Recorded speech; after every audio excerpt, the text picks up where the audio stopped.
ရောင်းစားခံရတဲ့ကောင်လေးအကြောင်းဆက်ပြောမယ်အဲ့ဒီကောင်လေးကသူကအဲ့ဒီကမ္ဘောဒီးယားဂျပ်ရှင်လာလေဂျပ်ရှင်ဝင်းထဲရောက်သွားတော့ဒီသူ့မပုံတင်ကိုယူထားတဲ့ဒီပွဲစားမနဲ့လေသူအဆက်တွေပြအဲ့ဒါနဲ့သူကအဲ့သူရောက်သွားတဲ့ညအဲ့ဒီဝင်းကအကျဲပဲဘောလုံးကွင်း၄ကွင်း၅ကွင်းစာတော့ကျဲတယ်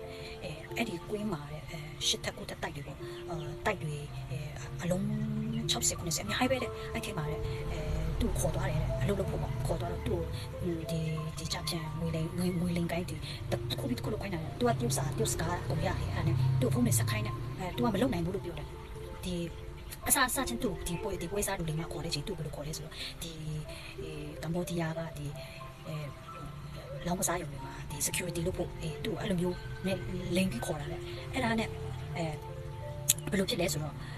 ဒီအဲ့အဲမှာသူ့အလုပ်လုပ်ခိုင်းနေတယ်လုပ်ခိုင်းတော့သူကသူမလုပ်နိုင်ဘူးလို့ပြောတယ်အဲ့နဲ့အဲ့မှာလုပ်နေတဲ့ကောင်မလေးတွေကောင်လေးတွေသူ့ရှိမှရိုက်ပြလာတယ်သူ့ရှိမှဒီဖြီအားပေးပြတာပေါ့မလုပ်လို့မရအောင်ဆိုတဲ့ဟာမျိုးသူကလည်းမလုပ်နိုင်ဘူးလို့ပြောတယ်မလုပ်နိုင်လို့မရဘူးလို့ပြောတယ်သူကလည်းအဲ့လိုဆိုရင်ငါ့အလုပ်ဒီအလုပ်ကိုပြောတယ်ဒီတယောက်နဲ့ဒီပွဲစားမနဲ့သူဆက်သွယ်မယ်တဲ့အေးတဲ့နင်းမလုပ်နိုင်ဘူးဆိုတော့နင်းရော်ရမယ်ပေါ့အဲ့နဲ့သူအဲ့ညသူထမင်းမကျွေးဘူးအဲ့လိုမျိုးသူတန်ခတ်တဲ့ဟာမျိုးအဲ့လိုနဲ့သူကသူမလုပ်နိုင်ဘူးလို့ပြောတော့အဲ့ဟာတွေကနင်းရော်ရမယ်ဆိုတော့သူကလည်းသူအဲ့အခန်းထဲမှာသူလောင်သူပိတ်ထားတာပေါ့ပိတ်ထားတော့သူကလည်းအိမ်ကိုဆက်သွယ်တော့အိမ်ကလူတွေကသူ့ကိုအခုသိန်း350အဲ့လောက်နေပါနဲ့သူ့ပြန်ရွေးတော့သူ့အဲ့ဒီပွဲစားမဟိုသူဆက်သွယ်တော့အဲ့ဒီပွဲစားမဘယ်လောက်ထိ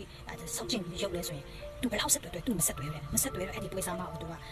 ငါဒီကနေထွက်မယ်လို့ပြောတယ်အဲ့ဟုတ်ပြီထွက်မယ်ဆိုရင်ပတ်စံဘယ်လောက်ယူရမလဲဆိုအဲ့နဲ့သူ့အမေတွေကသူ့မိဘတွေကဒီရှမ်းပြည်ဘက်ကသူ့မိဘတွေကဒီပတ်စံစီစဉ်ပေးမယ်ဟုတ်ပြီဒါပေမဲ့ဒီတာချီလေးရောက်မှဒီပတ်စံပေးမယ်ပေါ့အဲ့နဲ့အဲ့ကောင်မကလည်း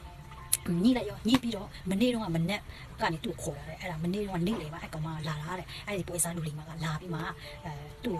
လာထုတ်သွားပြီးတယ်ပေါ့လာထုတ်သွားပြီးတော့သူကလည်းအဲ့မပုံတင်တောင်းပြီးတော့အဲ့ဒီပွဲစားမကသူ့ဖုန်းကကုန်ဘလော့ပြီးတော့မနေ့တော့နေ့လေသူကနေ့လေကမ္ဘောဒီးယားအဲ့ဒီမြို့အစုံကနေအဲ့ဒီသူတို့ရောက်တဲ့နေရာကမလေးရှားနဲ့တောင်မှမလေးရှား